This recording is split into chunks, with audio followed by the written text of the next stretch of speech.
Laga pembuka grup I mempertemukan Prancis versus Senegal, menyajikan pertunjukan yang cukup seru untuk dinikmati. Babak pertama, Prancis mencoba mengambil kendali permainan, mengandalkan skema 4-2-3-1 dengan Olise, Dembele, dan Doué yang menyokong Mbappe. Namun di atas lapangan, babak pertama adalah sebuah anomali. Prancis yang bertabur bintang, justru Senegal yang diasuh Pape Thiaw bermain sangat taktis dan berbahaya dalam transisi cepat. Berulang kali membuat lini pertahanan Prancis yang dikawal William Saliba dan Dayot Upamecano ketar-ketir. Nicolas Jackson sempat melepaskan tembakan yang mengecoh Mike Maignan, namun bola hanya membentur tiang gawang. Beberapa saat kemudian, gol Jackson dianulir karena posisinya yang sudah terjebak offside. Ismaila Sarr juga mendapatkan ruang tembak terbuka di dalam kotak penalti, namun sepakannya masih melambung di atas mistar. Prancis unggul sedikit dalam penguasaan bola, namun efektivitas serangan justru ada di pihak Senegal. Hingga turun minum, skor bertahan 0-0. Memasuki paruh kedua, Prancis menaikkan tempo permainan. Lini tengah yang dikomandoi Rabiot dan Tchouaméni mulai mengalirkan bola dengan lebih cepat ke area sepertiga akhir lapangan. Kebuntuan akhirnya pecah pada menit ke-66. Melalui kecerdikan Michael Olise yang jeli melihat celah, ia mengirimkan umpan terobosan manis membelah pertahanan Senegal. Mbappe yang lolos dari jebakan offside dengan dingin melepaskan sepakan yang mengecoh Edouard Mendy. 1-0 untuk Prancis, sekaligus menyamai rekor 57 gol Giroud. Senegal yang tertinggal langsung keluar menyerang secara agresif. Namun, taktik ini membuka ruang di lini belakang mereka yang langsung diekspos oleh pemain Prancis. Pada menit ke-82, pemain pengganti Barcola hanya butuh 2 menit di lapangan untuk mencetak gol kedua Prancis, memanfaatkan asis matang dari Rabiot. Skor berubah menjadi 2-0. Drama memuncak di masa injury time. Senegal sempat memperkecil ketertinggalan pada menit 90+5 lewat aksi pemain pengganti berusia muda, Ibrahim Mbaye, yang memanfaatkan umpan Iliman Ndiaye. Berada di posisi bebas, Mbaye sukses menaklukkan Maignan dan mengubah skor menjadi 2-1. Harapan Senegal untuk menyamakan kedudukan langsung sirna semenit kemudian, 90+6. Prancis melancarkan serangan balik kilat. Mbappe yang berada di luar kotak penalti melepaskan tembakan spektakuler ke pojok gawang Mendy. Gol berkelas tersebut mengunci kemenangan Prancis menjadi 3-1 sekaligus mencatatkan gol ke-58 Mbappe bagi Prancis. Pertandingan kedua dari grup I putaran pertama antara Irak versus Norwegia. Babak pertama, Norwegia yang langsung bermain dengan ofensif mendominasi penguasaan bola sejak awal laga. Pada menit ke-29, kebuntuan akhirnya pecah.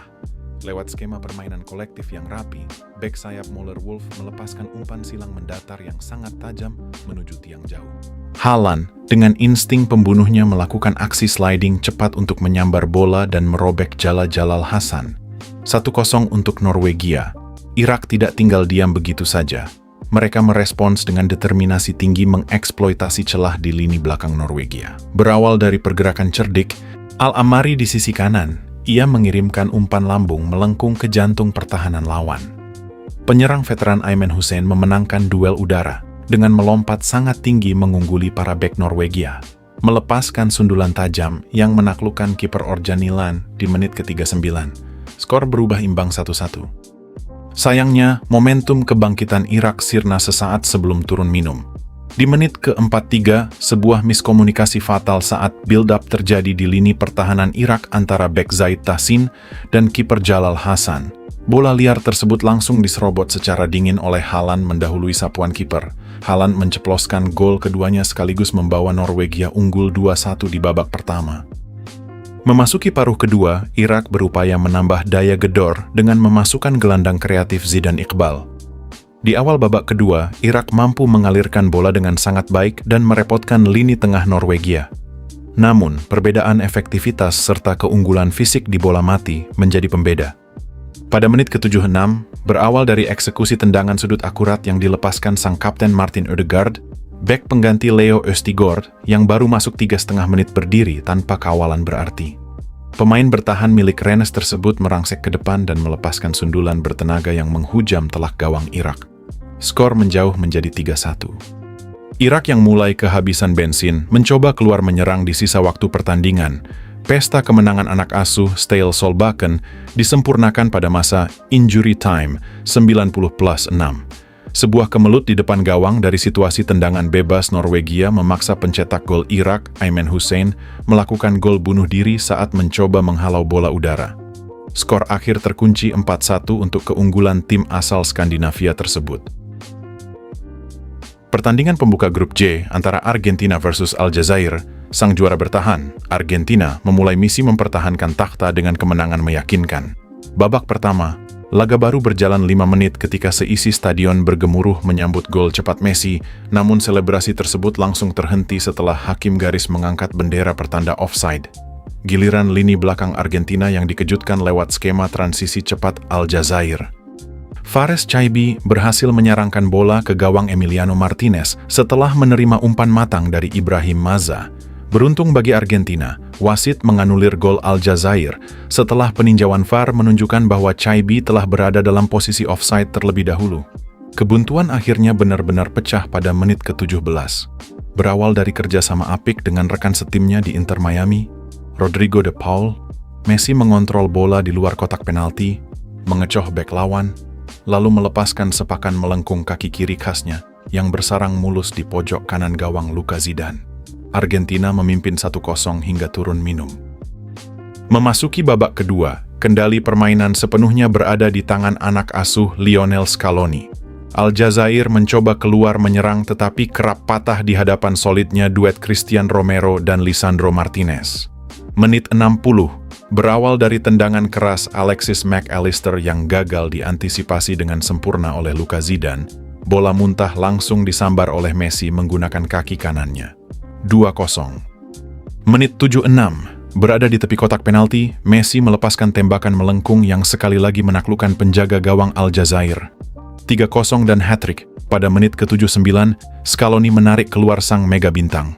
Momen ini disambut dengan standing ovation dari penonton di stadion yang terus meneriakan nama sang GOAT. Skor 3-0 bertahan hingga akhir laga. Messi kini mengoleksi total 16 gol di Piala Dunia, menyamai rekor striker legendaris Jerman, Miroslav Klose, sebagai pencetak gol terbanyak sepanjang sejarah turnamen. Pertandingan kedua dari grup J putaran pertama antara Austria versus Yordania, pertandingan berlangsung cukup sengit. Babak pertama, Austria langsung mengambil kendali permainan sejak awal. Hasilnya terlihat pada menit ke-21 ketika Romano Schmid memecah kebuntuan lewat gol spektakuler. Menerima umpan dari Xaver Schlager di tepi kotak penalti, Schmid melepaskan tendangan melengkung kaki kanan yang bersarang telak di pojok gawang Yordania. Skor 1-0 bertahan hingga turun minum. Memasuki babak kedua, Yordania yang berstatus sebagai tim debutan tampil tanpa rasa takut. Pada menit ke-50, sebuah serangan balik cepat berujung pada aksi individu Olwan. Ia menusuk ke dalam kotak penalti dan melepaskan tembakan melengkung akurat yang sempat membentur tiang sebelum menjadi gol. Ini merupakan gol pertama sepanjang sejarah Yordania di ajang Piala Dunia dan memicu perayaan emosional dari para pendukungnya. Pertandingan sempat diwarnai drama VAR ketika gol striker veteran Austria Arnautovic dianulir karena terjadi handball dalam proses serangan. Namun, petaka bagi Yordania hadir di menit ke-76. Sebuah sepak pojok berbahaya dari Austria salah diantisipasi oleh bek Yazan Al-Arab, sehingga bola justru berbelok masuk ke gawangnya sendiri. Di masa injury time yang panjang, menit 90+11, Austria mendapatkan hadiah penalti setelah pemain Yordania, Salim Obaid, melakukan pelanggaran handball saat menahan tembakan. Marko Arnautovic yang maju sebagai eksekutor dengan tenang mengecoh kiper Yazid Abu Laila untuk mengunci skor menjadi 3-1.